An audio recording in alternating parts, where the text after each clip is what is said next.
podcast has stories of real-life events and true crime that happens every day. These stories may contain adult language and graphic or disturbing details not suitable for everyone. Listener discretion is advised. 132 in Bush, I've got him at gunpoint. Check the left over, we're going to full evacuation on this side. They're pulling them out. 911, advise ready for camp.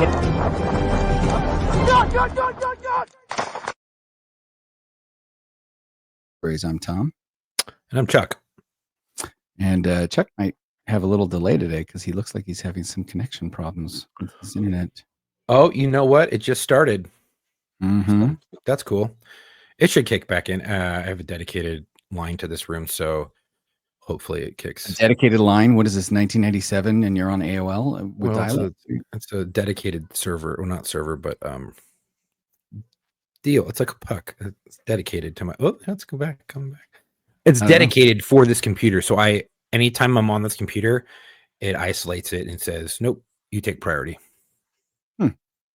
So you have priority devices set up on your. Yeah, I did that with one. I did that where I was like, oh yeah, if my laptop or my phone is on, then I get the best speeds in the world, and everybody else can suck it. I can also kick people off. So if my kid pisses me off, and I can do that. Yeah. Yeah, I can automatically just boop, boop, boop. You're done. I've threatened my son with that. Like, you want me to turn the internet off? I will. I love it. I can also dictate what networks people go on. What like Yep. All that kind of stuff. So how have you been? You shared a little information with me I wasn't privy to yet before we started. Yeah. So I retired. I went through Officially retired. Yeah, I retired from the Los Angeles Police Department. And it's been like a little bit, like a couple months now. For those of you that never figured it out, that's the agency that Chuck would never say he worked for. Yeah. Even though you could fucking tell right here. No, I mean, here's the thing. Only people familiar with your agency would know.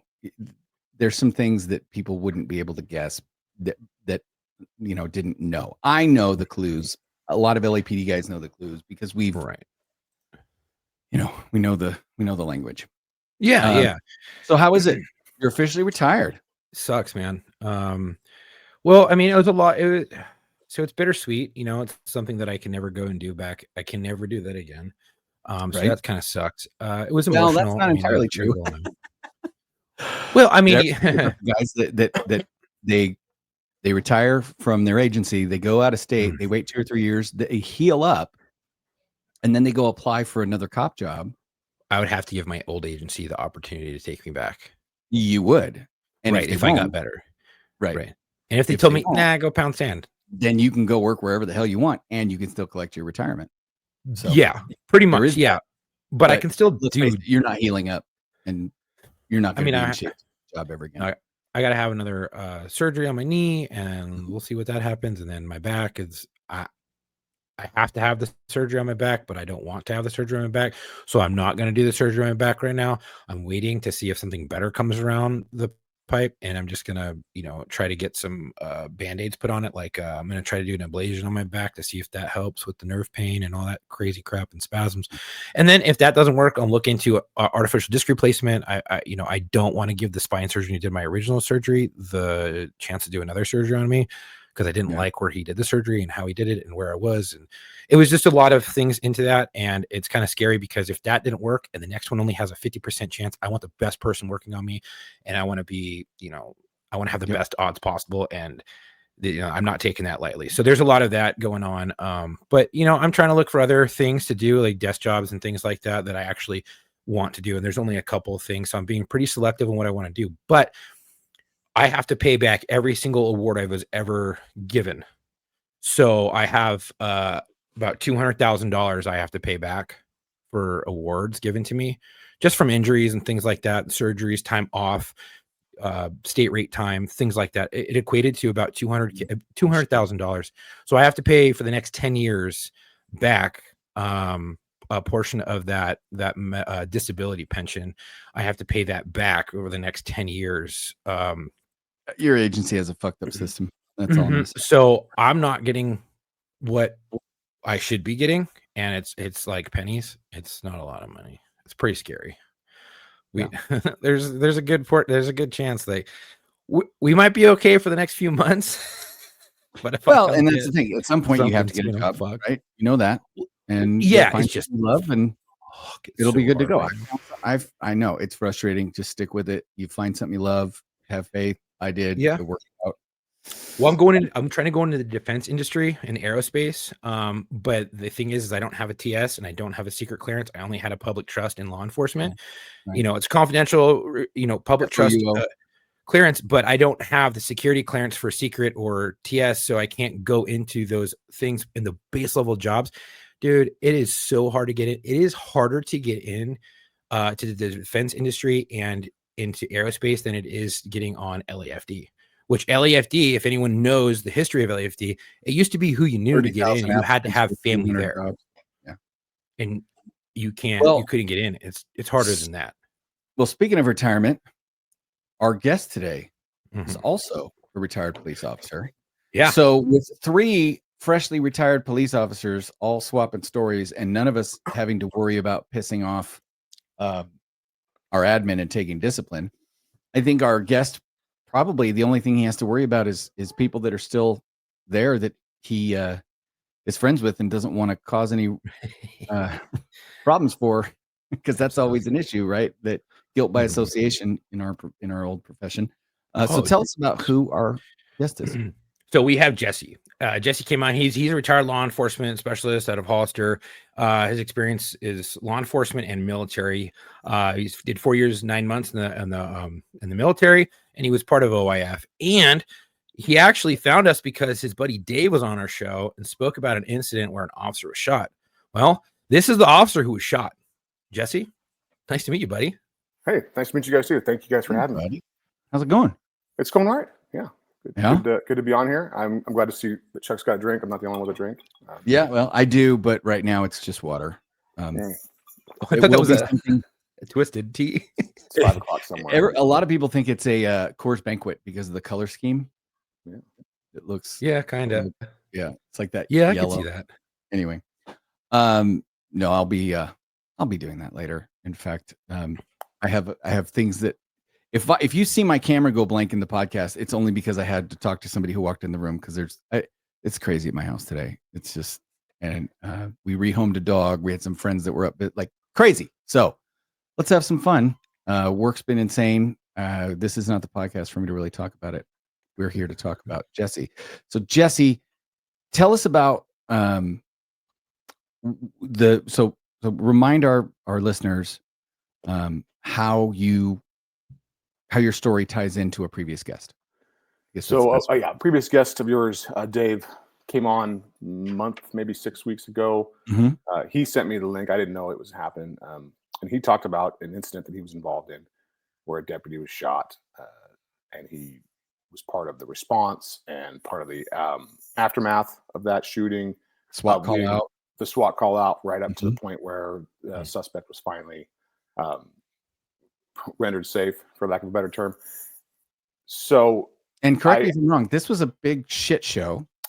It was, it caused a lot of problems on the team. Yeah, it caused a lot of problems in the department. Caused a lot of problems. As a whole, yeah, it decimated their SWAT team. Yeah, they were not in a good spot right now. So, and a lot of that was not necessarily the incident itself, but maybe the handling of that incident afterwards. Right. That caused. But it's not the crime; it's the cover up, right? Right. Yeah. And it was just lack of everything, lack of resources for the officers, lack of compassion for what they'd gone through, and things of that nature. Right. It was a tough deal for everybody in that sense. What a department being not having compassion for its people. Right. Yeah. That's so weird. I don't know what that's numbers, like. So I think that's unheard of. It's an epidemic, to be quite honest. I thought it was just me, and then I hear about the other guys that went through it, and like no mental health support for me. I not only discharged my weapon, but was shot myself. No mental health. I paid for my own therapist for a full year after this. No shit. Yeah, out of my pocket. There was nothing. So That's not the agency you retired from, or it is? yes, it is. Yeah, it's Okay. the only agency I ever worked for in law Okay. enforcement. Yeah. Okay. So I was there for 17 years. I was Yeah. I was pretty loyal to them. And I liked it there. I liked it there for a long time. It just, Well, 17 years, you can see retirement. yeah, Yeah. I could see it It's coming not around the right corner. around the corner, I was but you past the can see it. halfway mark. Yeah, I was past Yeah. the halfway mark. For I'd gotten sure. to a good position. I was a bomb technician, so I had bomb squad. I had a canine, bomb detection canine. I was in the civil unit, so I was, serving civil paperwork and doing evictions on weekends off. Great shift. I was probably the happiest I've ever been in that job, right up to a point, right until I wasn't Right. happy. That's what I was Yeah. in spot. So. Well, and we're no strangers to that on this show. I mean, one of my closest buddies, we were partners together right out of the academy. He's been on this show, and he's talked about getting shot during a foot pursuit and, taking 4 rounds, and ultimately, like, they don't take care of you. When he started struggling and he started having issues as a result of that shooting, even though it wasn't right then and there, it was a little bit down the road. No, he was a broken toy. So I do have to say this though. Law enforcement does a really good job of not offering support when people are in critical incidences, and it's I think it's a culture thing, or what we used to do back in the day type of thing, how we used to handle it, and it's so shitty that when that happens. 'Cause I know when I got into mine, the watch commander at the time was like, "Hey, so I'm going to see you back tomorrow." And I was like, no, man, I'm going to take some time off. I think I'm going to go and talk to someone about this. I don't think I would be right to come back right off of the bat. It's not going to be safe for me or the public. And I had that wherewithal to know. And he was like, no, I'll see you tomorrow. I said, no, man, I'm not coming back. And I was joking. Like I did this for you. I ended up shooting that guy for you. Like, to save everybody else here so they didn't get shot. I had to end that threat. And they didn't do a real good job. And then they're like, hey, well, you already had your meeting with the shrink. I was like, the shrink said, hey, what's up? You're the officer involved. Yeah. Hey, we'll talk later. And he was like, so that was your first session, right? And I was like, no, man, it wasn't. And my first session isn't going to be scheduled for another few days. And I won't be cleared to return back, especially not field certified. And you only have to go through department mandated. I want to say it's like 3 sessions before they say, hey, you're good to go back to work. I had to do 4 before the therapist was like, okay, you can go back. And then if I wanted to continue treatment, I could have for a certain period of time. But if I went past that allotted amount of time, then yeah, I was going to have to pay for that out of my own pocket or utilize my own insurance type of deal. And I was like, that's kind of bullshit. And it's not kind of bullshit. It's just bullshit. yeah. And I think the departments out there, like law enforcement, and there are some that are outliers that are really good and will really have your back. But I feel like that's few and far between. And I think it's the culture of that machismo culture that we're men, we can do this, or we're hardcore police women, we can do this. But at the same time, you got to train your body like you train your mind. You don't train your body once a year, right? You don't do that, because then you're going to get hurt. It's the same thing with your mind. And if you're not doing proactive treatments after something traumatic happens, you're behind the 8 ball on it, and that's going to cause you severe issues down the road. And I've seen so many cops with PTS or PTSD when they don't get the help and it turns into a disorder or whatever, and I could be using that wrong, but officer, you have an obligation to be right mentally and physically before you come back, because you're making that decision again. You got well, because then liability is on you. Yeah, absolutely. Yeah, not just liability, but your conscience. Oh God, yeah, liability. They preach the L word so hard. Like, it's funny because at my current job, and I work for another public entity, and I work with a lot of high profile people, and there's like 1 or 2 other people that at the high level that are able to preach liability as good as I can, because they're they have PhDs and they've been like doing this for 30 years in their field, and I'm like, no, day 1 of the police academy, like, first thing they start talking about is liability, and you never ever stop hearing about liability your entire career, right? That's beaten into our heads. And so how can liability not transfer to the department when they don't take care of you? Well, but Jesse, let's talk about a little bit, just briefly, about your journey into law enforcement. So you served for 4.5 years. Yep. And where'd you serve? What branch were you in? So I was in the Army. I went into the Army right out of high school. I grew up in eastern Montana, and there's not a lot of industry in eastern Montana. I grew up on a family ranch, and lovely, beautiful. I love it to this day. Always be where I came from. But as a young man, I didn't want to be a rancher, and so if I'm going to be a rancher in eastern Montana, it's leave eastern Montana, right? Right. So I get out too. So yeah, exactly. It's like, hey, I'm not. I played college. I played high school football. I was an all-state linebacker, and it was my senior year. But all-state in Montana is not the same as it is everywhere else. I wasn't good enough to play D1 football anywhere when I knew that. And I was smart enough at 18 to know that. So I went in the Army. I actually was in basic training week 6 when 9/11 happened. No shit, huh? Yeah, I was down in Fort Benning. Or not, sorry, Fort Benning. I was in Fort Knox, Kentucky. I was stationed at Fort Benning later, but I was in Fort Knox for basic training. 9/11 happens. Drill sergeants come in. They say everything's changed. You got to get ready because it's happening. Right. And they were right. They were absolutely right. I finished basic training. Went to station at Fort Benning. 3 months. I'm overseas. The first deployment was just a gear up deployment, training deployment. And then I was in Iraq. I was in Kuwait when we invaded Iraq in 2003 with the 3rd Infantry Division. Oh, wow. That must have 20 been years a old. Factor. It was crazy. I was a gunner on a Humvee on a scout truck. I was a scout for a tank battalion. I'll tell you what, that's a scary deal when you're 20 years old crossing the border in on top of a Humvee. Oh yeah. So I had that deployment, came back from that one, turned around. I was home for about a year and a half, went to airborne school, did some other stuff, turned around, went back for another year in 2005. I was gone all of 2005.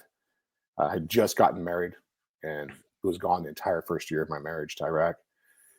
And what I learned in the nearly 5 years I did was that this is not what I want to do with the rest of my life. I watched guys who's gone for a year and their kids are turning, a child that's 1 year old when you leave and there's 2 year olds when you get back. That's a huge change in their life. Right. Kids that don't recognize their fathers. That's horrible. Yeah. I don't want to do that anymore. I'm going to go get into law enforcement, which I wanted to do since I was a kid.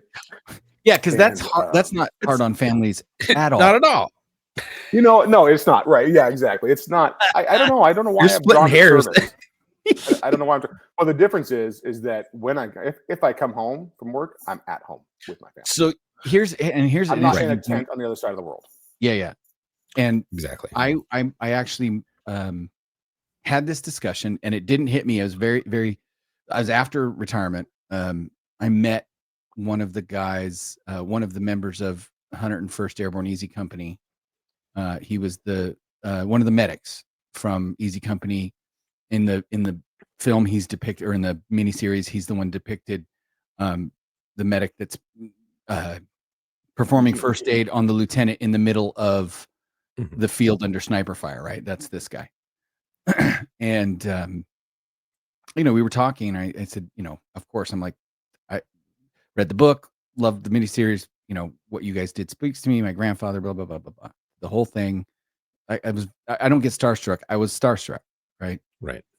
And here's this little 80-something-year-old man in a wheelchair, and he goes, "Oh, were you in the military?" I said, "No, sir, I was not, but I was a police officer, for a long time until I retired." And his eyes lit up, and he grabbed my hand, and his little frail old man hand. He's like, "Oh no, thank you for your service." And I'm like, "No. What I do and did is nothing compared to what you did." He goes, "No.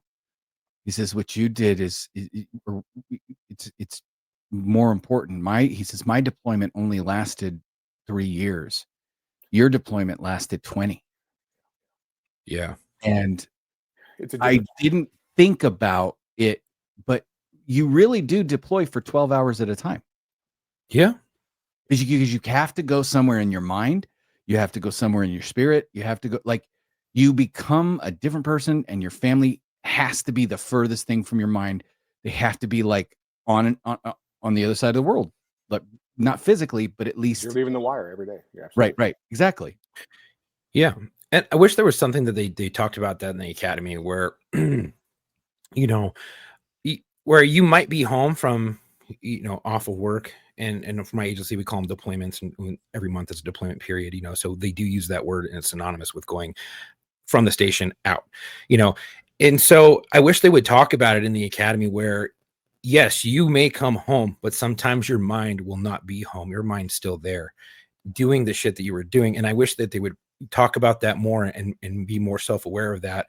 And so these young coppers coming out on the streets, they know that, and they can protect themselves better and get do like the workouts, like I'm saying, like talk to someone preemptively or as a protective measure to help your psyche, because you're going to eventually see some shit that you're going to go home, you're going to see your family, but sometimes you're going to be a shell of a person because you're still dealing with that shit, and they may have you in your body, but your mind is not there. And I wish they would talk about that more, because I think it would help a lot more people.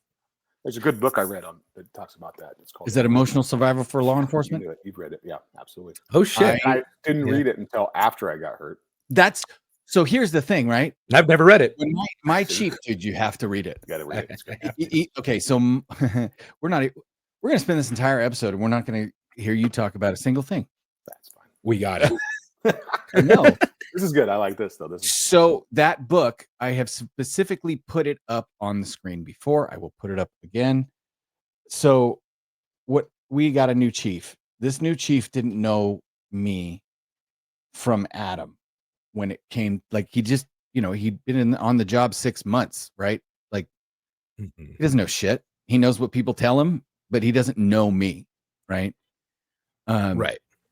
He ends up being the chief in charge when I had to put in my, paperwork, IOD, and potentially a career ender, and we were talking because I was pretty upset, and he kind of didn't know what to do, like, I don't know what to do with my hands, because he had to come down to my house and put me out, give me the letter, like we had to go through the whole thing.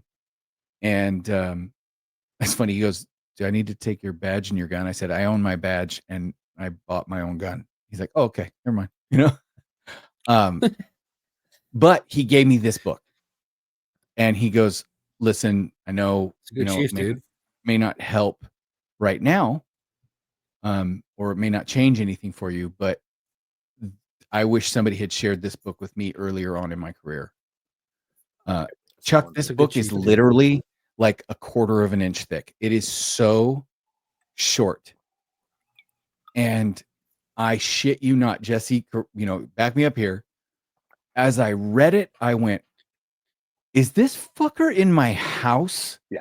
Right. Like, this guy living in my head.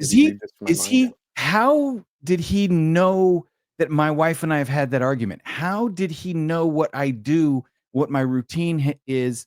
Like, how did he know I was thinking that about what's going on around me? Like, to the point where he graphed, the graph of the wave sign that we're talking about. And that's one of the biggest takeaways from this book is what you're talking about. So you go outside the wire, right, for 12 hours, and you have to operate at knife's edge for 12 hours, head on a swivel. We all know the every good cop goes home at the end of his shift, and we can repeat all those mantras. But we ultimately know, I would tell my wife, hey, don't be mad when I walk out the door to go to work, because what if that's the last time you see me? I don't want you to live the rest of your life knowing the last words you said to me were in anger. Right. And she was like, oh shit. Right. So that's the kind of getting out of the wire you get to. Then when you finally come home, right, you can't do anything but sleep. So you go into a deep coma to try and recover, and then you're back out for a 12-hour shift, right? So you're riding that wave. So when you finally do come home on your days off, you are so drained emotionally that it takes you 24 to 36 hours to even get back up to a normal level. But by then, you're already thinking about going back to work, and you're starting to climb the hill again in your brain, because you're anticipating in another 12 hours, I have to get back at it. It's that cortisol hypervigilance roller coaster. Yeah. Let me see if I can find that. It's that cortisol ramp up. So when your body deals with stress, you have a spike in cortisol, right? Adrenaline, cortisol, and then it's really hard to come down. Then you get that dump, right? Because everything just drops, and then you're like, "Fuck, I'm tired," right? It's that whole roller coaster ramp up, ramp down. And then what you're saying is crazy, because when you get ready, you're getting ready to go back to work. It's the day before, maybe 12 hours before, your body starts to ramp that shit back up. And because I got to get back into that mindset, into that zone. And when I wake up tomorrow morning, or when I wake up tonight, or when I go to work tonight or tomorrow night, or whenever the fuck you're going to work, you've got to be on it. And you have to make sure that your mind is clear and you leave all your baggage at the locker or at your fucking house.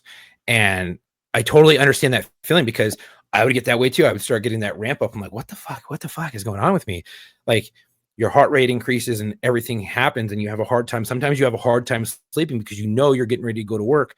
And then maybe that second day at work, you fucking crash and you're just done. And then you go back to work again and you're like, you feel okay. And then it's that whole perpetual, it's like an evil cycle. Well, Jesse, you read a dog, right? Yeah. They always tell you want the dog to be excited. And look, Chuck, on duty, you want the dog alive, to want to go alert, to work. energetic, involved, humorous, on duty. Opposite reaction. You get home, you rebound the exact opposite direction, tired, detached, isolated, and apathetic. You then go back and do it all over again. And so you're so depleted when you get to the end that you're just trying to get back into the normal range. And by the time you get into the normal range, spouses should read that shit too. Go back to work. Yeah. Spouses definitely should read it. Spouses definitely should. So Jesse, you've been on. Wow. You've been on a part of this. We've talked to a lot of cops that have been in OISs, but there is an even smaller subsection of officers, and that's those who have been the subject or the victim in an OIS. And so that was your. Are we okay to talk about that? Is that what we talk about? Yeah, that's kind of what I came to talk about. It's been almost 2 years. It'll be 2 years actually this weekend. Wow. The 31st. Yeah. So this is still pretty fresh. That's fresh. Yeah, it is, and it is. I mean, 2 years is a long time for most people. It's not necessarily for something like this. But I felt like after seeing Dave's podcast, I said, I think it's time to talk about it.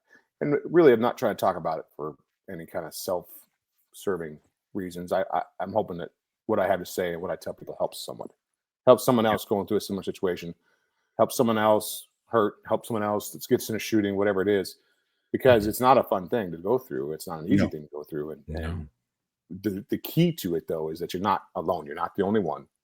And I had a lot of great friends that I was surrounded. I mean, if it wasn't for my friends and family, I probably would have drank myself in the first 2 months I'd be dead. Right? I would have just drank. It was rough. It was a rough couple months. But I have a wonderful wife who's been by my side. We've been married 20 years now. Son, he was 10 at the time. He's just turned 12. She knew you before you were a cop. She did. She met me when I was in the Army. That's so important. It is. And she got into law enforcement in a different capacity. She dispatches for a different agency. We didn't work together, thank goodness. Can we talk to her someday? Maybe. We've wanted to talk. Like, I don't know, man.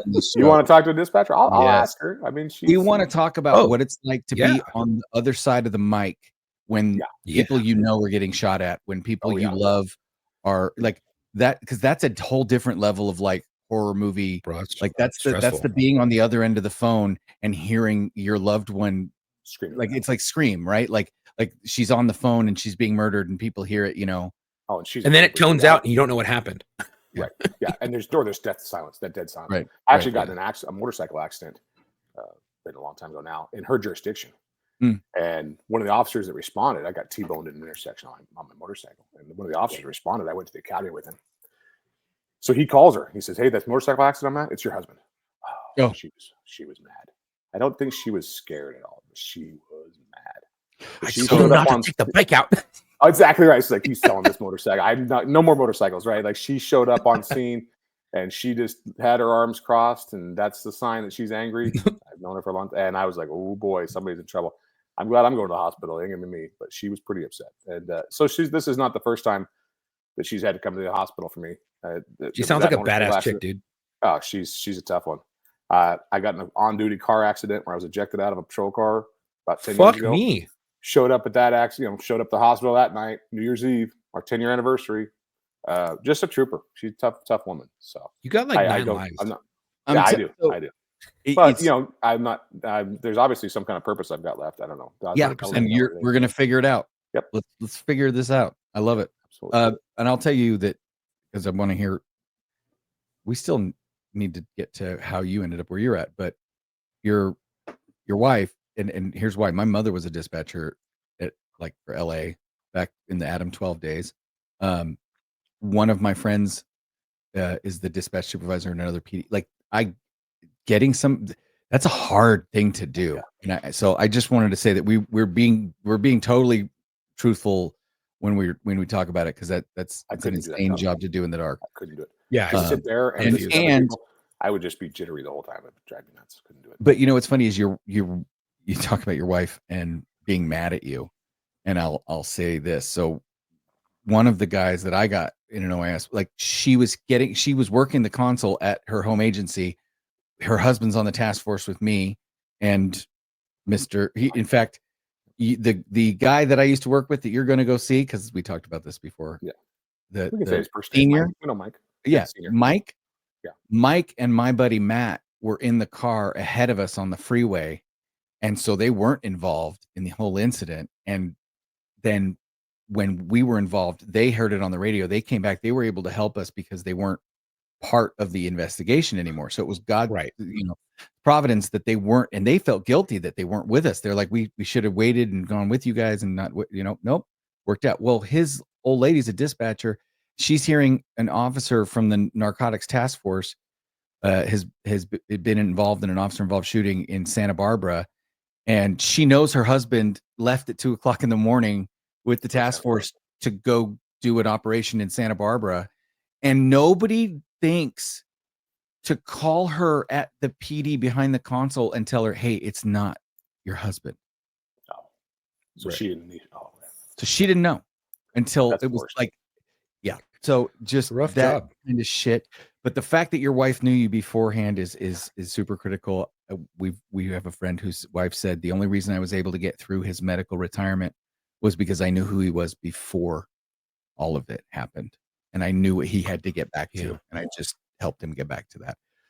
So you've been through. You're in that subsection of officers where, not only have you've taken rounds for your department and you've tried to come back. This is 2 years ago, but it sounds like you can start wherever you want, but it sounds like the incident itself was bad for you. The aftermath was bad for everybody. Yeah, you could say that. It's funny how you look at things 2 years later. It was a horrible thing to go through, but 2 years later, I'm still here. I'm still here with my family. I have both my arms.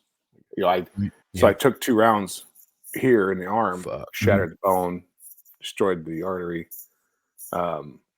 They were able to save it, and I can still. I can't cast a fishing pole very good. Can't throw a baseball with my son, but I can give him a hug every day. That's right. My wife a hug every day. So for something that was really, really traumatic and horrendous at the time, I look back on it, and now I'm retired. I get to spend every morning. I get up and make him breakfast before he goes to school. Every day I'm home when he gets home. I get to spend all my time that I want to with the people that I love. I get to go spend time with friends when I want to. I get to do all the things that normal retired people get to do, but I get to do it a lot earlier. 42 years old, fully retired. Right. And I'll probably find a job eventually, but right now I'm just enjoying healing up and enjoying my time. So kind of puts things in perspective. Yeah. And I'm the only one who got hurt. That's really the important thing too. I mean, a man lost his life, and it is tragic. It's tragic that a man lost his life in this instance. But he chose that. I will agree that whatever events happen to an innocent baby to lead him to a place in his life where he acts like that, that is objectively sad. I feel nothing for that person. So. I forgave him. I've forgiven him. No, and I get it. I had to forget. I had to go through that whole thing where I had some I don't have any room in my heart to hate someone who's dead. Well, and that was the thing. That's right. That's it, right?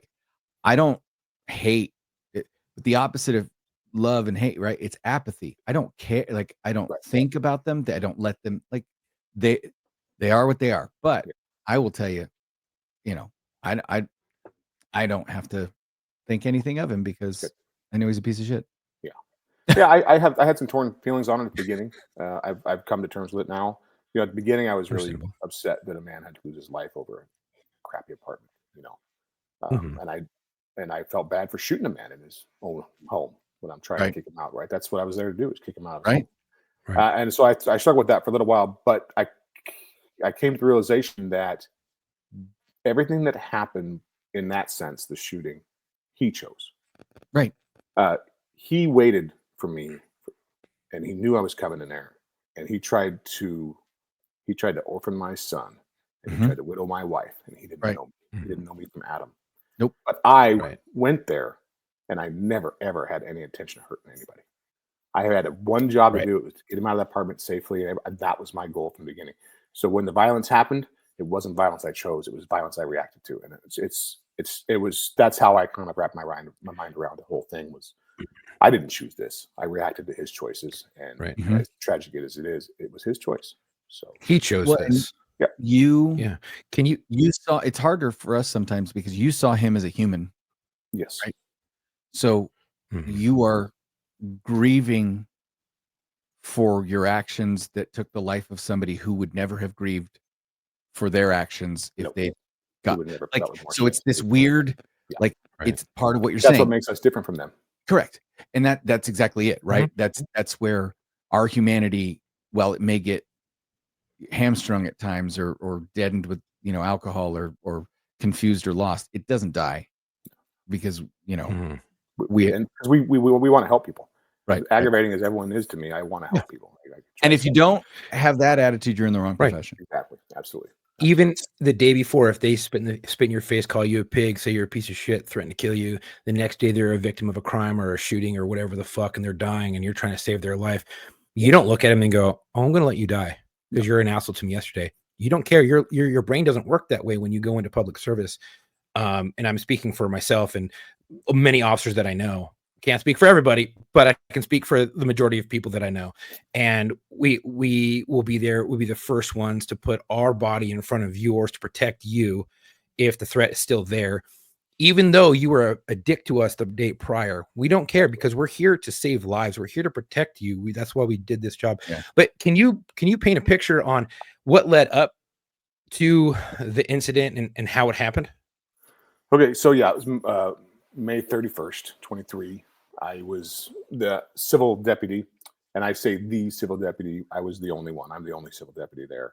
We are for the whole county. Yeah, and it's a 30. Yeah, it's a big county. I know that county. It's not small. One civil deputy for the entire county. It's got some pretty rural areas. We are probably one of the only counties in California that I know of that would serve evictions with one person. It's shit.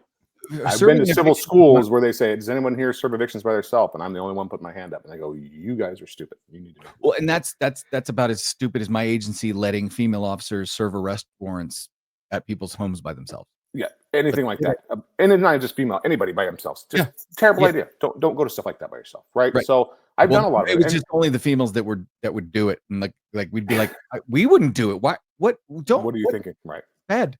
But and you don't have anything to prove. You're already here. Yeah. A lot of people, especially who work for police departments, don't understand the civil process. An eviction is just a lawsuit. Right. It's called an unlawful detainer. So someone sued another person, said, "I want my real property back," and the judge said yes. And so all it is I'm doing is I'm taking a piece of real property and I'm taking possession of one person and give it to another person. It's a civil process. Right. It's so our right to know property, hand him that thing, but you can't hand it out. Now you're no longer a resident here, and it's his property again. Yeah. Right. It's most of the time very straightforward and simple. But the reality of the situation is that someone is losing their home. Someone is losing the place they live. So the emotional portion of it is much different than the reality. But what the problem is that we don't get to know a lot of things because it's a civil process. I don't have a right to know a person's criminal history. They lost a lawsuit, right? I don't get to. There's a lot of things that I don't get to know. So I've served evictions that there's no name on. It just says evict all occupants. And I showed up at a house in the north end of the city that I worked in, and there's 8 crackheads spread through this house. It's a flop house. Right. And now I'm by myself because I didn't know this. and Yeah. I'm kicking eight crackheads out of a flop house. So it's inherently dangerous. But the nice thing about it being inherently dangerous is when I call for backup, and Dave mentioned this, when I say I need another unit, they all know that I'm serious, right? I'm not somebody that calls for another unit every single time. Yep. When I ask for another unit, Yep. it's coming, right? We So all this know morning, those guys. We should I had a bad feeling about this. There was things that I did subconsciously that I didn't realize till afterwards. Like I parked my patrol car way outside the apartment complex behind another building. Because subconsciously, I have a dog in there. My canine's in that car. And if this kicks off, that car is a bullet magnet. I don't want my dog getting hurt, right? So I parked my car way outside and I walked in. Right, because he's not a bite dog. No, but either way, he's trapped in a car. If this guy Right. starts shooting, Right. he's going to shoot my car up. Yeah. Poor dog's going to get hurt, and that's the last thing I want, right? So that's what I mean. tactical He's not mindset. good in a fight. No, You I'm just not have- coming. He's not coming with me. Yeah. He's staying in the car. Yeah, Yeah. he's not a bite dog. Yeah. So I did that, and I walked in, and by myself, it's like 8 a.m. It's the first eviction of the day. Usually I don't plan them before 8 a.m. I go up and they say, "Are you by yourself?" The apartment complex manager, and they said, "This guy's pretty out there. We don't know if he's in there. No one's seen him in a couple of days, but he's pretty out there. This is a halfway house. This is apartments that they are designated for people with mental health disorders who have substance abuse problems." So you're doing an eviction from a Section 8 from a crack halfway house, right? And it's this is not because he didn't pay rent, because this is a government subsidized house. Right. This is because he scared the other residents so bad that they had to kick him out. Right. That's how off the wall this guy is. So I'm hearing this. I'm like, okay, well, I'm here by myself, but if something happens, we'll get some other people here. And the same thing, I planned it for 8 a.m. Subconsciously, all my day shift guys are just getting out of briefing. Not just my day shift guys, but the local PD day shift. They're all clear in briefing. They're not tied up on calls yet. If something kicks off, there's a lot of available units to respond. Turned out to be one of the things that saved my life. So I get up to the door, locksmith's working on the door. I'm knocking, trying to talk. I don't hear anybody inside. There's no response. The locksmith's working on the door. At this point, there's no active resistance. I don't even know if he's inside. And a lot of times evictions are like that. You'll go in and there's no one there. And it's like, okay, well, I wasted a bunch of time for this. Right. So, Oops. But I had a bad feeling. So I get on the radio and I say, hey, send me another unit. There's nothing going on right now, but there's no one answering the door. We think you're probably inside. Just send me another unit. Well, because briefing had just let out, they didn't just send me one unit. They sent me 2 units. And both of those units were training units. So they had an FTO and a trainee with them. So I not only not just get 1 deputy, I get 4 deputies. Now, granted, 2 of them are trainees. You got 4 guns, right? Exactly. 4 people, 4 sets of handcuffs, 4 sets of tourniquets, everything else. Yep. All of that comes into play. So I get 4 people up there. It's amazing too. One of the trainees, young lady, never met her before that day. They will all walk up there to join me. The locksmith's still working. I said, "Oh, you get to see an eviction today." Never didn't even know her name. So we work on the door a little bit, and so the locksmith finally gets the lock to turn, and from inside, suspect relocks it, and the locksmith kind of dropped back, and he said, "Did you see that?" I said, "Yeah, I saw that." Right. He's there. Yeah, he's there. Oh. Now you need to leave because this is now it's a little more active resistance, a little more concern on my part. I know he's in there. He's obviously not going to come out willingly, so it's going to get a little bit. Yeah, the hair on the back of your neck are starting to stand up. And I'm going, okay, but I've had this happen before too. No, I'm not going to come out. Your spidey sense. Right. So me and one of the training officers, Dave, his name is Dave as well. There's several Daves, but this Dave, he's a SWAT guy and he's been breach trained. And we get the maintenance guy has a little flat crowbar and a small 3-pound sledgehammer. So we start working on this door. It's a metal door. And I gave a phone call to some other SWAT guys to go get some breaching equipment. I said, we're going to have to breach this door. This guy's not going to come. But I didn't know that he was going to violently resist either, right? It's just someone not wanting to come out. And I'd had this in the year and a half that I had done this job. This was actually the second time I'd been ambushed. The first guy didn't actually have any real guns. We were able to end that peacefully. But I had 2 suicide attempts. I had all kinds of stuff. So you just never know what's inside. Right. So me and him start working on the door.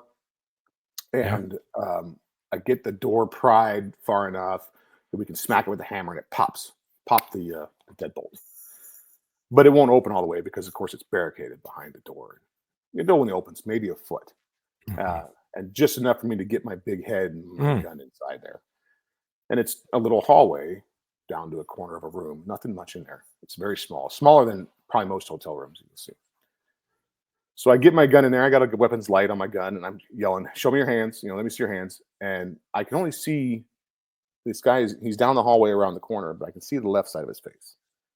And he comes out with the left. I see his eye in the dark, and he says, "You need to get out of here." And at that point, I see the muzzle of his rifle pointing right at my face. Maybe 15 feet at most away from his rifle. And then the most eerie sound that I have ever heard in my life was the hammer drop on that rifle, and it didn't go off. This man had 5 days to prep for me, thousands of rounds of ammunition, guns, water stored up to put out the hot gas, and either he didn't chamber around in his weapon or it was a misfire. And I instantly realized I was in a bad situation. So I started firing on him. I got a Glock. It's 9mm Glock, and all I can see is the side of his face and his left shoulder and the right. But my thought process was, if I can put a round on that point of that shoulder, he'll drop this gun. Right? That's hard to hold a rifle when you get your shot. Yeah. So I start firing rounds at him. What kind of a rifle? It was an AK-47. That's okay. Find out later. It's what it looked like for me. How the hell did he get an AK? I don't know. California gun laws. He shouldn't have had it, but whatever. Let's not do that. So, but basically, he just has to pull the trigger. So I see my rounds impacting. I know I'm hitting him, and he retreats kind of around the corner just enough to chamber around in his rifle or rechamber around whatever it is, and my rounds are not having the effect that I wanted. And it was at that point where I was really thinking I was in trouble. So he comes around the corner, he rechambers around, and he comes back for a second time. And I was like, I need to get out of here. Go ahead. What were you saying, Chuck? Yeah, it's like that dream that we all have as law enforcement, where we're shooting at someone because they're shooting back, and you keep shooting. You're like, nothing's happening. What the hell is going on? Exactly. But this is real life. The rounds are not doing what I wanted to do. How scary was that? Right. It was pretty How scary. scary was that? In that moment, you're living your nightmare. You're living the nightmare that we've all had, that spongy trigger that you pull the trigger and nothing happens. What did that feel like in that moment? Please let me wake up. This is like all those days at the range, but I can't hit anything or something. But I know I'm hitting this guy. Right. And in my mind, I'm thinking, okay, he's gonna come out here, he's gonna kill me, he's gonna kill my partners. This is bad, right? He's got us outgunned. We're on a balcony. Everything about it was bad. And I'm thinking that everybody talks about fight or flight. Fight or flight time kicks in. Mm-hmm. And people that know me know that there is no flight in me. And that's not necessarily always a good thing. If I had bounced out of that doorway right the minute he pulled that rifle up, I would have never got shot. I probably would have never taken those rounds. But there is no flight in me, right? So I fight it out with this guy in this doorway, small doorway. So he goes back around the corner and chambers around and comes back for a second burst. And I'm trying to get out of the doorway at that point. So as I'm trying to back out, realizing my rounds are not effective, I need to get out of this doorway. I take a burst through the door. And I took at least 2 in the arm. There's a lot of damage, so they weren't really sure. So I took at least 2 in the arm. I got some exit wounds down in the elbow area. And then this is all surgical scar. 7.62, right? 7.62. So 2 in the arm, 1 in the torso. It went right over the hole in my vest. Hit me in the ribs. Shattered my ribs, skirted my liver. Part of it was lodged in the back. Part of it, I think, it knocked bone. There's some exit wounds up the back. So I'm laying on the ground thinking, oh shit, I'm hurting. I was in shock. I was hurting. I hear the FTO, the male FTO. He says, "Get him out of the doorway." Poor guy. He's stuck on the wrong side of the doorway. The 2 trainees and the other FTO are on the side that we can get out. There's stairs to get down, but he's stuck on the wrong side of the doorway. This guy's still firing. So they get me out of the doorway. The female trainee that I'd never met before, I'm looking up at her. She's putting a tourniquet on my arm. The female FTO is putting out radio traffic. We got Deputy Down. They're all stellar. I have so many good things to say about this crew of people. There literally is not enough room in the time in this podcast for me to say all the things I want to say about these people. Not just because of what they did on scene, but because of the good people that they are. And I've gotten to know them on a personal level. Love every one of them. So, the male FTA or the male trainee, he's covering the corner, making sure we're not going to get lit up. Female trainees putting tourniquet on my arm. Female FTO is putting out radio traffic, coordinating response. They're no freezing, no running. They're in it, right? Fantastic crew. And I'm kind of halfway in shock, but I remember laying there going, Can I say this real quick? Yeah. Oh wow, that lay is pretty. Did we lose him? No, I'm here. Pretty rough. I just want to say this. I know it sucks for you. I know that you got hurt. I know your arm's all fucked up. You took a shit ton of rounds. But how beautiful is it when a plan works and their training and experience works, especially with brand new probationary officers, or maybe not brand new, but new officers that are on probation. All their training and everything kicks in, and it's what ultimately saves your life. How beautiful is that when all that works and you see all the hard work and dedication that everybody put in the academy, and it pays off. Like, that pays dividends, and that's the reason why you get to see your family every single day. And then that's a beautiful thing. Right. Rock stars, really. Yeah, the female trainee, she had sunglasses up on her head through the whole thing. Like, there's a picture of her when they're running out with me, sunglasses still on her head. She didn't, I mean, she was in it, right? Right. She's since left law enforcement, unfortunately, but had a little baby this year. Amazing thing. One of her husband's one of our guys, one of our deputies. Really, really good people. So, I mean, I'm really happy for them. But I mean, it sounds like, things are working out for them. It was meant to be. It was meant to be. It was meant to happen that way, right? It's one of those things. It's one of the miracles that come out of this. So they get me kind of get me bound up a little bit to get a tourniquet on me, and I'm laying there at the top of the stairway, and two of the local PD officers have responded, and they're running up the stairs. And I remember laying on my back, looking at them up the stairs, and they both had long guns, and I don't remember if it was shotguns or rifles, what it was, but I remember thinking to myself, thank goodness we got some firepower, because we were completely outgunned. And one of those guys, he was a training officer, and his trainee, that was his trainee's very first day in training, was to respond to that call and be the first officers on scene. So just like I said, rock stars. So they dragged me down the stairs. I get to the bottom of the stairs, and I try to get them to stand me up so I could walk. And as soon as they set me up against the wall, a bunch of blood came out of the back of my vest. And Christy, the training, the FTO, she's like, no, lay back down. She laid back down, and I was going to try to walk. I knew I was hurt. Pretty bad. I'd seen military. I'd seen sucking chest wounds, and I was a little bit more concerned about that. So they tried to pick me up and carry me, and the two girls, Christy Merlina and Jaime, not a single one of them weighs more than 130 pounds. Jaime's one of the smallest guys I've ever seen. He's a solid dude, but he's small. They're both, and the two girls are both small. And at the time I was weighing 235. So with my gear, 260, 270, easy. And they are struggling. And I could feel them struggling. And I'm like, oh my God, this is never, it feels like we're like, let me help you. Oh, are we losing him? His connection might be a little bit poor. He said he was in the country where he lives, and he lives on 7 acres. So he might. I was just talking. Yeah. So I'll fix it in post. Okay. So we were talking about just so people that don't know, we had a bad connection, and we were gone for about 5-6 minutes. I don't know, I'm not sure, maybe a little longer. Anyway, as we pick up, so you are all these people, all the training, the machine worked, everything, everybody did what they're supposed to do, right? You didn't retreat out of the doorway, right? But at the same time, if you had, he might have put one in your back. He would have put me in the back, or he would have come out there and he would have killed all of us. Or I look at that later. I'm like, who knows what he did? He had a window that overlooked the parking lot, and if we were trying to escape, he would have just gunned us down. It would have been. It would have been. So while you may question yourself and go, shoulda, woulda, coulda, right? If we're gonna say that God has a plan and things happen for a reason, then we have to be all in, and we have to understand that he put the right person for the job in that doorway. And send me, right? That's why we signed up.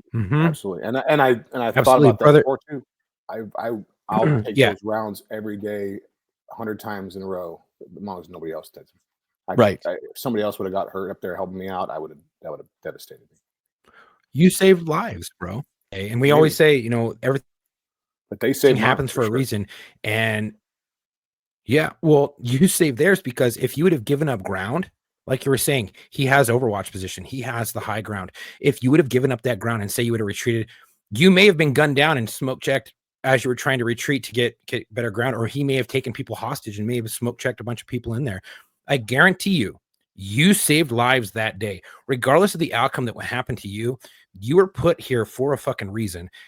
And yeah, it sucks you got fucking shot. It really does. And I can't imagine what that pain and what those dreams are like every single day and every single night. I can't imagine. But if you look at it with a silver lining, the glass half full instead of half empty, you saved lives that day. Not only did you save the lives of everybody there, but you saved the lives of the people inside of that building. Make no Hopefully. mistake Yeah, of I it. agree. Dude, I don't you think were a fucking hero that day. Yeah. But yeah, so they carried me out of there. Most poor kids, and I felt bad, big guy and everything, and then I started seeing big guys show up. Like I started seeing our under clever clothes, Dave, the guy you had on earlier, show up. Another guy named Jesse, Right. Danny, Mike, a bunch of like SWAT guys and undercover guys that spend half their lives in the gym. And I felt myself starting to move a lot quicker. Like I was like, we're moving quickly now, right? There was an SPD, a PD officer there that had me by my left arm, and that guy had so much grip. 2 days later, I had handshake bruises on my bicep. I was like, who had that on? It was this guy. This guy wasn't letting go, and they were running, and they were getting me out of there, and I was hurting pretty bad. I was still in pretty good shock, but I remember thinking to myself, I'm not dying here. This is not, I didn't come all this way and do all these little, I'm not dying here on this crappy little street. This street's like a block long. It is just a horrible neighborhood. And I was like, I'm not dying there. This is not what it's meant for me. So did that give you a sense of like confidence? You're like, oh no. Yeah. Oh, no, yeah, I'm not. I did. I was like, no, I'm not dying here. And I've always been a pretty capable person. And I was like, if I'm telling myself I'm not going to die, I'm not going to die here. And I'm not going to die here. I was like, just get to the hospital and you'll be okay. Right? And the hospital's not far. It's like a mile away. So Dave starts working on me. They get me out of harm's way. They get me out of the fire. This guy starts firing from that elevated position, and they're laying down cover fire. And he had tourniqueted himself where I had shot him. So that delay where he's treating himself for the injuries I inflicted helped them get me out of there. Just right, miraculous, right? So they get me to, and now they're laying down cover fire and they get me out of harm's way. But it's a gunfight. I've been in gunfights in the military. This is full on Fallujah type stuff going on. So I remember laying there and Dave, he puts another tourniquet on, but he puts it all the way into the armpit. Like the first couple, there's some down here. I had long sleeves on, so it's hard to tell where the damage is at exactly. But I was still bleeding pretty good because I had some higher exit wounds and things. So he puts this tourniquet all the way in my armpit, and Dave is a strong dude, and he cranks that thing down. That was probably the most painful thing of all. Everything that I went through, that I felt that pain, and I was like, "Oh no, that hurts," right? And he saw the look on my face when he cranked it, and he knew it was going to stop the bleeding, and it did. It did stop the bleeding. And then I told him, I said, "I got an exit wound on the back too. You got to take a look at this exit wound, Dave. You got to get this." And so they get my stuff off, and he rolls me over, and he said, "I can't get the bleeding stopped. I just can't get the bleeding stopped. I got to get your name. It's fine." And he had this look on his face of worry, but anger. Like, I am so mad at what's and worry. He was worried, and me and Dave been friends for a long time. He's a good guy, family friends with his kids. Our kids went to school together. Wives on, so I knew it. I saw the look on his face, and I was thinking to myself, I need to help him out right here. So I looked. I said, I don't think Sandra's his wife. I said, I don't think Sandra's going to get all the blood out of my stuff this time. and he looked at me like, and I could just see a little bit of relief on it, just a little bit of relief. And he knew I was going to be okay. I think right then he knew I was going to be okay. So I had been in a car accident. I told you about the role of a car accident 10 years prior. He was a brand new sergeant at the time, showed up at the scene, put me in that ambulance. Then he went through the field and collected all my gear that had blood on it, took it home to his house where they washed all of it out, brought it back. Just solid people. I mean, just a solid family altogether. So I tell him, I said, I don't think you're getting all the blood out of this time. And he looked relieved. So they get me in an ambulance. And the last thing he's shutting the door on the ambulance. I see him and I'm thinking to myself, he's going to go take care of this. He's going to handle the situation for me. I made a big mess and he's going to go take care of it. And he did. He spent the next 9 hours, stepping over my blood in the street to go and make sure that this guy didn't hurt anyone else. Right. So I'm on my way to the hospital. I was hurting. There's an old fire guy jumped in the ambulance, really salt of the earth dude. He knew the thing. Young kid in there too. Young kid's like, "Hey, let's get a line started." And the guy's like, "No, we're almost there. Let's just keep him alive." So we get to the hospital. and I'm still fighting through it. Surgeons are working on me and stuff like that, and I felt my body relax. And I remember because I had been thinking the entire time, just make it to the hospital. You'll be okay once you get to the hospital, right? You just get to the hospital. Well, then when I got to the hospital, my body started to relax, and that moment was the closest I came to dying. Ooh. I lost a lot of blood. There was a guy there with Wow. an oxygen on my face, and I felt myself fading. And Right. I got his attention. I said, "Hey, you got to do something now. I'm slipping away right now." And they did. He's like, "Hey, he's slipping. Get him now." They got me knocked out, got me into surgery. I remember one of the surgeons saying, "We're going to try to save his arm." I was like, "Yeah, please, that'd be really great. I like to have both my arms." So you could hear that stuff. I heard that. I remember those things. It's amazing what I remember. I remember so many details. I remember so many people in there, and yeah, I remember the surgeons cutting tourniquets off, and then all of a sudden the blood starts again. They put their own tourniquet back on. I remember when Dave's tourniquet came off, the relief that my arm felt because it was so tight, but it worked. It got the blood stopped. So yeah, I went into surgery. I woke up several hours later, probably about the time that the standoff was getting over. First news thing I see is the sheriff there talking about suspects passed, and I was pretty upset about the whole thing. I started crying, and because that's like I said, it wasn't what I wanted to do. It's not. There was never my intention to have someone lose their life over that stupid thing.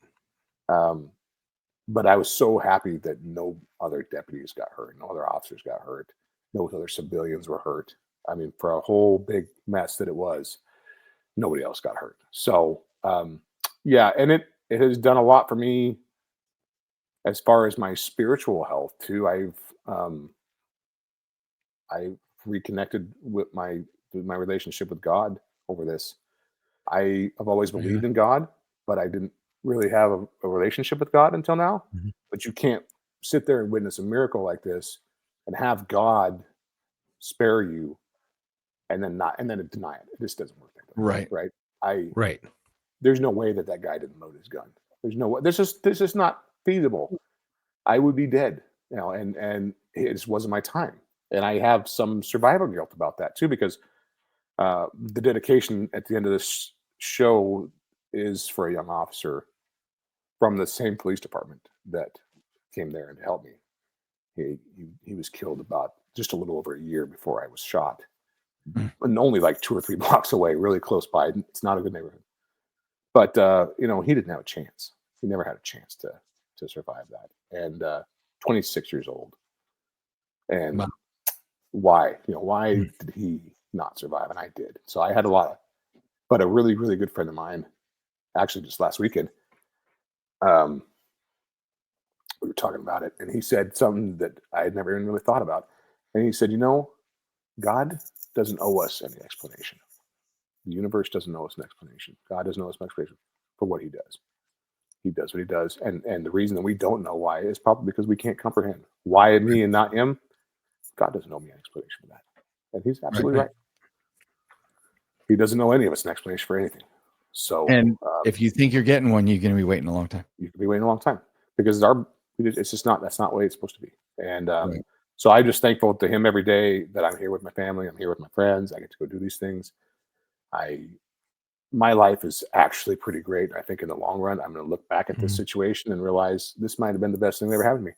What it was wake-up call. It was God saying, you don't need to do this anymore. Your job in this profession, your time in this profession is done. And he may have taken you out of it now so that you don't widow your wife later. Right. And God, knowing my heart, knows that I'm not just going to take a tap on the shoulder. I'm going to need a slap. It's going to take a slap to wake me up, because a tap on the shoulder is not going to do it. It's not going to open my eyes enough. No, I mean, you already talked about how you had been ejected from a vehicle, and then before that, you got hit on your bike. Like, I've been ambushed. You had some incidents that would have crippled officers, and then I'm done. Yet you had to be smacked in the head and be like, hey, I'm hard-headed. That's it. So I can tell you that I recently heard this expression, and anybody who's listened to our show for long enough knows I don't. There's nothing I love more than some good old-fashioned wisdom from your grandparents, where shit rhymed or was easy to digest, aphorism or whatever. I heard one, and I had never heard it before, and I liked it. It sounded cool. It sounded badass. But then I actually reflected on it, and there was a I think a religious significance to it, in the sense that we all have a destiny, right? And the saying that I heard was, "A man who is destined to hang has no fear of drowning." And it, you're like, oh yeah, if I'm gonna hang, why should I fear drowning? That's some pirate shit. That's some, whatever. But if you think about it, if you know that this is not how it ends, and there's something more for you, then then you can live that without fear. And I think that sounds like the place you're getting to. Yeah, I'm there, dude. I'm there. I don't fear death. I don't want to die, obviously. But Right. I no longer have any fear of death. Right. Because when it's time, it's time. Mm-hmm. When Right, he's ready for me, he'll take me. Right. But until then, no weapon formed is gonna. I truly believe I'm here for a reason, and I'm hoping that I'm thinking right now. I'm focusing on my family, my son especially. Mhm. He's 12. He's at a very formative point in his life where he needs his father here to guide him. I didn't have my father around when I was young, and it was very hard on me growing up without a dad around. So I'm thinking, and it could be generational. It could be something that comes up with him, his kids, his grandkids. There's something that is meant for me to pass on that there's still left for me to do. And when I'm done with it, then he'll take me. And until then, I'm fine. Right. So 100%. And it's I find so much peace in that. It's unbelievable, right? Yep. Unbelievable. Yeah, you get let it go. Yeah. There's peace and solace in borrowed time. I mean, Yeah. You could have bitten the bullet 3 times over, right? And you didn't. And you're here, and you're here to do good things, to guide people, Right. guide your And son. that's why I'm here with you guys others. tonight, because I'm hoping that whatever I said somewhere touches someone and they understand it. They see the same thing. Well, I appreciate that. And forgiveness. I think there's peace in forgiveness. Yeah. Like I said, I don't have room in my heart for a man that's dead, and I've learned Absolutely. forgiveness from Jesus and a friend of mine who went through a similar situation. I had a guy, really good friend of mine, who was retired out medically, got slammed on his head in an altercation, traumatic brain injury, never the same. But I mean, just an awesome man, just all the way around awesome. And the guy that did it to him, later on, he was a bad guy, and some other bad guys caught up with him and they shot him in the street. He died. And I remember when that happened, I was so happy. I was like, oh man, that guy's gone. That's the guy that retired Matt. And I called him and I said, hey, that guy got killed. And he said, oh man, that's too bad. I said, what do you mean it's too bad? He goes, oh, I forgave him a long time ago. I don't have it. And I thought to myself, wow, I want to be like this guy. So I emulate that guy and I try to be like him the best I can. Just like Jesus forgave the people who were doing it to him as they were doing it. If we could all try to be like that a little more, man, let's be a better world. Well, I mean, better world all around for sure. You'll get no argument out of me. But before we run out of time, I want to give you, because we always give our guests a chance to dedicate their episode, and I know we touched on it a little bit, but I want to spend the last minute or two having you talk about your dedication. Yeah, my dedication is to a young man named JD Alvarado, killed in line of duty. Tough kid. Tough guy. I didn't know him personally, and I'm sorry that I didn't. He did a traffic stop, just a regular traffic stop. Wasn't looking for this guy. This guy was wanted and had a gun. So this guy pours out of his car and starts dumping around on this poor young man. And this kid doesn't even have his car in park yet before he starts taking rounds. Takes 11 rounds total, 4 in the face. Dead, I mean, on scene, obviously. But got a round off, hit suspect in the hand, and that's how they found the guy at the hospital. So He got his guy. He got it. It was meant, that was, So, there's other ones out there I can think of that, just didn't make it. It's tough. But we owe it to them to keep the fight on. Especially the people that are still in the fight, keep the fight, right? It's we can't all keep the fight, but those that can should, right? And for those guys that can't, so. But JD, we'll honor them by talking about them on the show. Yeah. We'll honor them by sharing stories that help them in their police cars at night when they're alone working the late shift, and they need to hear something that they can, identify with and feel like they're not alone in the dark. And Absolutely. we'll keep doing that. We're all in it together. When I started doing this, Jesse, I realized that while I tried to pretend I was done with law enforcement wasn't done with me, and I had something else to contribute. And that's why, Chuck's here too. And now you. So welcome, brother. All right. Thanks, guys. And I really appreciate you having me. It was good. We would love to have you back, because I would love to just talk about the other stuff, the patrol stuff. We could talk about, and we could talk about some of my military stuff. It doesn't even have to be all of that stuff is awesome. So we have to get producer Dylan to. Well, if you ever run out of guests, just hit me up. I'm tired. I'll see all you guys anytime. We don't have to run out. I'll just have you back as many times as we can get you. All right, Chuck, what do you have for us? Well, I want to say, Jesse, you're a fucking hero. Everybody who helped you is a hero. Dave, you're a fucking hero. That all those training officers and their boots, killer fucking job. Because of you guys, this man is still standing. And because of you, Jesse, they are still standing. And the people inside of that building are still standing and alive. You were put here for a reason. And I would like to say this. You touched on it and you said, well, those of you who are still in the fight.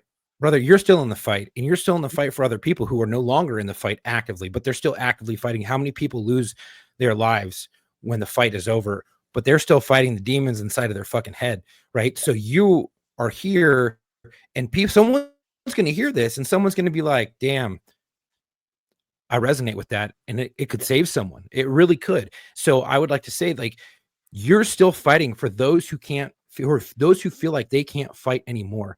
You're going to be that voice of reason for them. So I want to say thank you for that. And I want to say thank you for everybody for today for tuning in. If you enjoyed today's episode, make sure to follow us on Instagram at war_stories_official and our Facebook at War Story Podcast. If you're already following us, we really appreciate if you could share our post and help spread the word. You can also check out the link in our bio on both platforms to find all of our social media, our media links, and our website. Our podcast is available on all major streaming platforms, including YouTube. If you'd like to support us, head over to our website at www.warstoriesofficial.com. Grab some gear.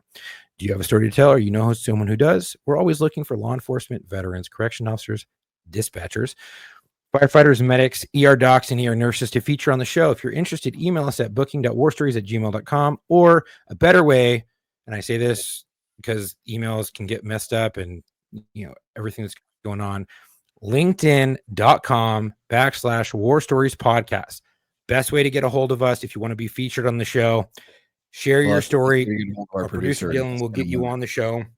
Handles the scheduling. We'd love to have you on. If you know someone who'd be a great fit, please send them our way. Also, check the link or check us out on TikTok at www.tiktok.com/War Stories Locker Room.